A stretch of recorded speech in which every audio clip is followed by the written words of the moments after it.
नमस्कार, मैं श्वेता। बिहार न्यूज में आपका स्वागत है। खबरों पर बढ़ने से पहले एक नजर डालते हैं आज की सुर्खियों पर। बिहार में स्कूल समय को लेकर के बड़ा बदलाव, शनिवार को फिर से लागू हो सकता है हाफ डे सिस्टम। गर्मी और छात्रों के दबाव को देखते हुए लिया गया अहम फैसला। पेट्रोल डीजल की कीमतों में फिर उछाल, पटना समेत कई शहरों में महंगा हुआ ईंधन, आम जनता पर बड़ा आर्थिक बोझ। नीट यूजी परीक्षा के छात्रों के लिए राहत भरी खबर। बिहार में 20 से 22 जून तक बस यात्रा मुफ्त, एडमिट कार्ड दिखाने पर मिलेगा लाभ।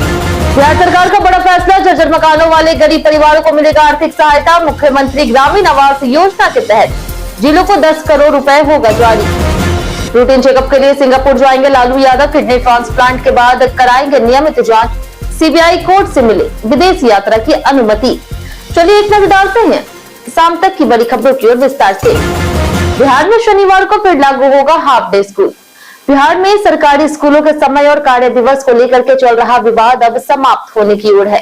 बिहार सरकार ने छात्रों और शिक्षकों की मांगों को देखते हुए शनिवार को फिर से हाफ डे यानी कि आधे दिन की पढ़ाई लागू करने की तैयारी कर ली। शिक्षा विभाग के सूत्रों के अनुसार इस प्रस्ताव पर लगभग अंतिम सहमति बन चुकी है और जल्द ही आधिकारिक घोषणा होगी।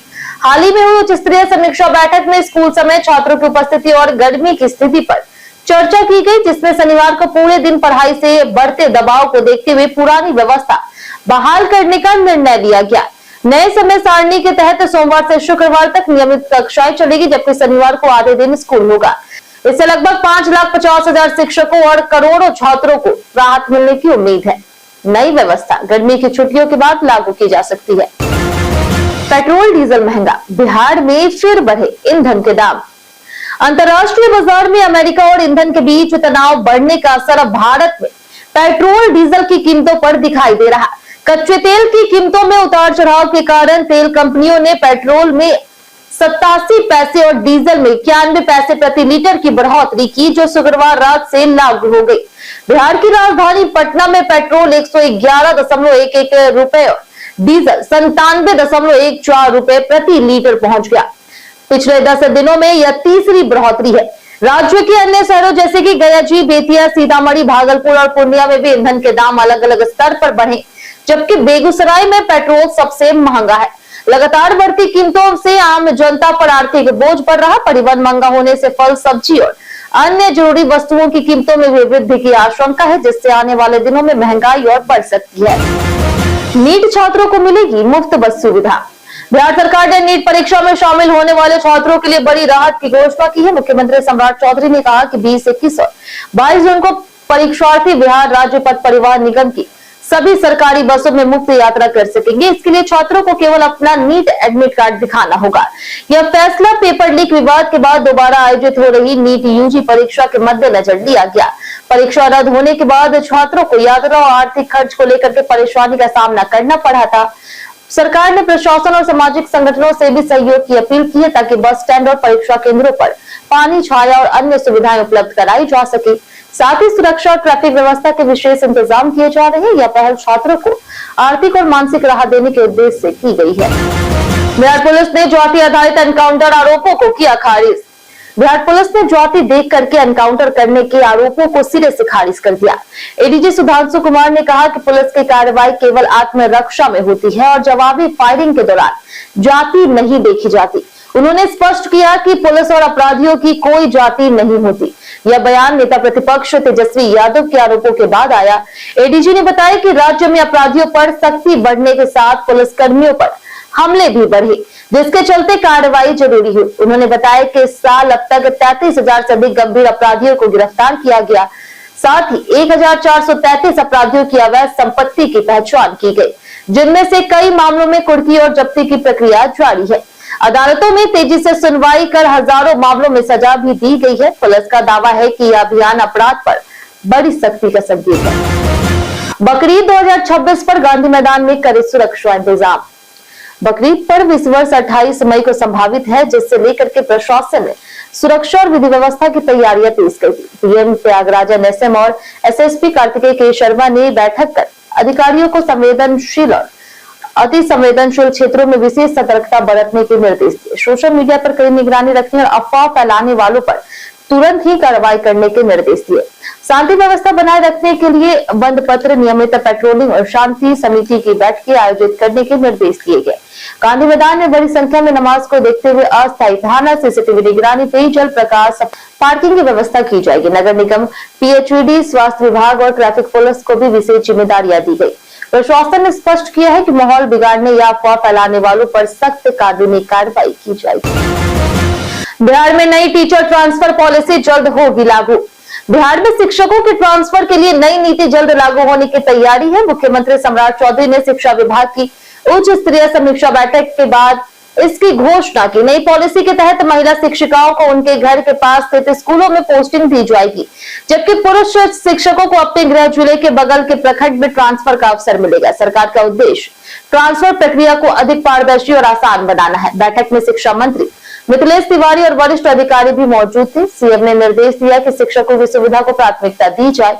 पिछली ट्रांसफर नीति में गड़बड़ियों के कारण कई स्कूलों में विषयवार असंतुलन पैदा हो गया था, जिससे पढ़ाई प्रभावित हुई। इसी वजह से मौजूदा ट्रांसफर प्रक्रिया पर रोक लगाई गई है। नई नीति में सभी हितधारकों से सुझाव लेकर के सुधार किए जाएंगे ताकि शिक्षा व्यवस्था बेहतर हो सके। जर्जर मकानों के लिए सरकार देगी आर्थिक सहायता। बिहार सरकार ने ग्रामीण क्षेत्रों में गरीब परिवारों को पक्का मकान उपलब्ध कराने के लिए मुख्यमंत्री ग्रामीण आवास योजना के तहत बड़ा कदम उठाया। ग्रामीण विकास मंत्री श्रवण कुमार ने बताया कि वित्तीय वर्ष 2026-27 के लिए राज्य के सभी जिलों को 10 करोड़ रुपए की राशि जारी की जाएगी। यह योजना उन परिवारों के लिए है जिन्होंने 1 जनवरी 1996 से पहले आवास योजना के तहत मकान मिले थे, लेकिन अब उनके घर जर्जर हो चुके। ऐसे लाभुक प्रधानमंत्री आवास योजना का लाभ नहीं ले पा रहे। सरकार उन्हें नए मकान निर्माण के लिए 1,20,000 रुपए की सहायता 3 किस्तों में देगी। मंत्री ने कहा कि सरकार का लक्ष्य है कोई भी गरीब परिवार बेघर ना रहे। इस योजना से जर्जर मकानों का पुनर्निर्माण होगा और ग्रामीण परिवारों को सुरक्षित और पक्का आवास मिलने की उम्मीद है। रूटीन चेकअप के लिए सिंगापुर जाएंगे लालू यादव। राष्ट्रीय जनता दल प्रमुख और पूर्व मुख्यमंत्री लालू प्रसाद यादव जून के पहले सप्ताह में स्वास्थ्य जांच के लिए सिंगापुर जाने की तैयारी में है।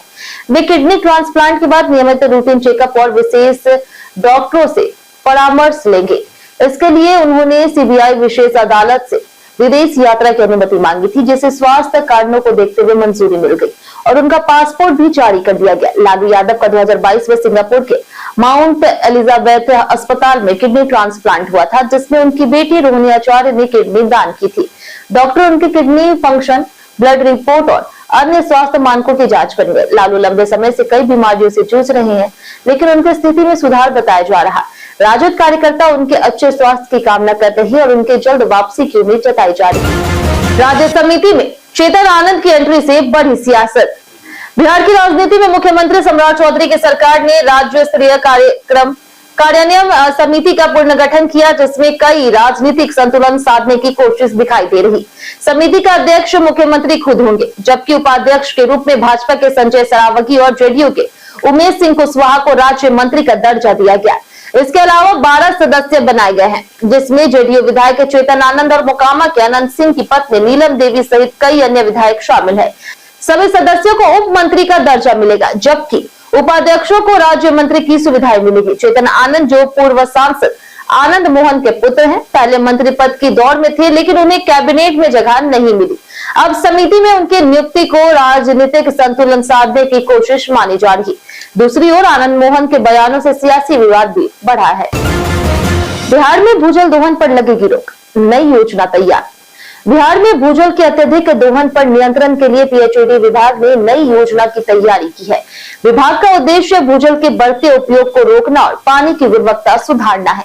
केंद्रीय भूजल बोर्ड की रिपोर्ट के अनुसार 2004 से 2025 के बीच भूजल उपयोग 10.77 बीसीएम से बढ़ के 14.47 बीसीएम हो गया, जबकि प्राकृतिक रिचार्ज उस अनुपात में नहीं बढ़ा। इससे भूजल स्तर घटने और गुणवत्ता खराब होने का खतरा बढ़ गया। गहरे स्तर से पानी निकालने के कारण फ्लोराइड, आर्सेनिक, आयरन और नाइट्रेट जैसी हानिकारक अशुद्धियां बढ़ रही, जो स्वास्थ्य के लिए गंभीर खतरा है। आर्सेनिक से कैंसर, फ्लोराइड से हड्डी रोग और नाइट्रेट से बच्चों में ब्लू बेबी सिंड्रोम जैसे समस्याएं हो सकती है। विभाग प्रभावित क्षेत्रों में पानी की जांच का दायरा बढ़ाने और स्वास्थ्य रिपोर्ट तैयार करने की दिशा में काम कर रहा है। पुलिस मुख्यालय ने फर्जी ट्रांसफर मामले में लिया बड़ा एक्शन। बिहार पुलिस महकमे में उस समय हड़कंप मच गया जब 3 पुलिस अधिकारियों के तबादले से जुड़े एक फर्जी आदेश सोशल मीडिया पर वायरल हो गया।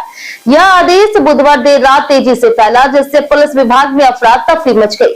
जांच में पाया गया कि ऐसा कोई आदेश गृह विभाग की आधिकारिक वेबसाइट पर जारी नहीं हुआ था, जिससे इसके फर्जी होने की पुष्टि हुई। मामले की गंभीरता को देखते हुए पुलिस मुख्यालय ने तुरंत जांच शुरू की है और डीजीपी के निर्देश पर तकनीकी जांच की गई।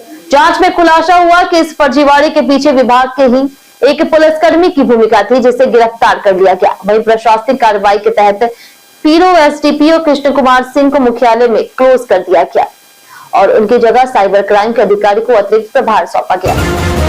बिहार में ऊर्जा क्षेत्र में निजी निवेश को मिलेगा बढ़ावा। Bihar state power transmission company limited यानी कि बीएसपी, टीसीएल और REC power development and consultancy limited यानी कि आईसीपीडीसीएल के बीच इंट्रा स्टेट ट्रांसमिशन परियोजनाओं के लिए एमओयू पर हस्ताक्षर किए गए। इस समझौते का उद्देश्य बिहार में आधुनिक, विश्वसनीय और भविष्य उन्मुख बिजली ट्रांसमिशन नेटवर्क विकसित करना है। ऊर्जा मंत्री शैलेश कुमार ने कहा कि राज्य सरकार 2025 से 2030 के बीच बिहार में औद्योगिक विकास को नई गति देना चाहती है और इसमें बिजली आपूर्ति की अहम भूमिका होगी। उन्होंने कहा कि बेहतर बिजली ढांचे से उद्योगों को बढ़ावा मिलेगा और बाहर गए लोग भी राज्य में निवेश कर सकेंगे। ऊर्जा सचिव अजय यादव ने बताया कि इस साझेदारी से पारदर्शी बोली प्रक्रिया, समयबद्ध परियोजना क्रियान्वयन और निजी निवेश को बढ़ावा मिलेगा। बीएसपी टीसीएल के एमडी राहुल कुमार ने कहा कि अगले 10 वर्षों में 47 नए ग्रिड अपग्रेड बनाए जाएंगे, जिससे राज्य का बिजली नेटवर्क और मजबूत होगा। शिक्षकों के वेतन भुगतान के लिए 642 करोड़ रुपए जारी। बिहार सरकार ने सरकारी शिक्षकों को समय पर वेतन भुगतान सुनिश्चित करने के लिए विशेष कार्य योजना पर काम शुरू किया। इसके तहत शिक्षकों को नियमित और समय पर वेतन देने की व्यवस्था को मजबूत किया जा रहा है। सरकार ने इसके लिए 642 करोड़ रुपए का आवंटन किया, जिसमें वेतन भुगतान में देरी की समस्या को कम किया जा सके। फिलहाल कई बार शिक्षकों को वेतन मिलने में कुछ दिनों की देरी हो रही, जिससे दूर करने का प्रयास किया जा रहा है। इससे पहले भी समग्र शिक्षा अभियान के तहत कार्यरत शिक्षकों में वेतन के लिए 1050 करोड़ रुपए जारी किए गए थे, जिससे अप्रैल और मई का वेतन दिया गया। यह राशि पंचायती राज, नगर निकाय और उत्क्रमित मध्य विद्यालयों में कार्यरत शिक्षकों सहित प्रधानाध्यापकों के वेतन भुगतान में उपयोग की गई। सरकार का उद्देश्य सभी शिक्षकों को समय पर वेतन उपलब्ध कराना और भुगतान प्रणाली को अधिक पारदर्शी और सुचारू बनाना है। पेट्रोल डीजल कीमतों पर तेजस्वी ने सरकार को घेरा। तेजस्वी यादव ने सोशल मीडिया पोस्ट के जरिए केंद्र सरकार और भाजपा पर तीखा राजनीतिक हमला बोला।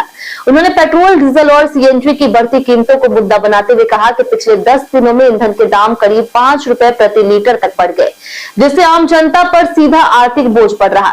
तेजस्वी ने आरोप लगाया कि अंतर्राष्ट्रीय बाजार में कच्चे तेल की कीमतें कम होने के बावजूद सरकार जनता को राहत देने के बजाय निजी कंपनियों को फायदा पहुंचा रही। उन्होंने महंगाई, बेरोजगारी और आर्थिक संकट को जोड़ते हुए सरकार की नीतियों की आलोचना की और कहा कि इससे गरीब, मध्यम वर्ग और किसान प्रभावित हो रहे हैं।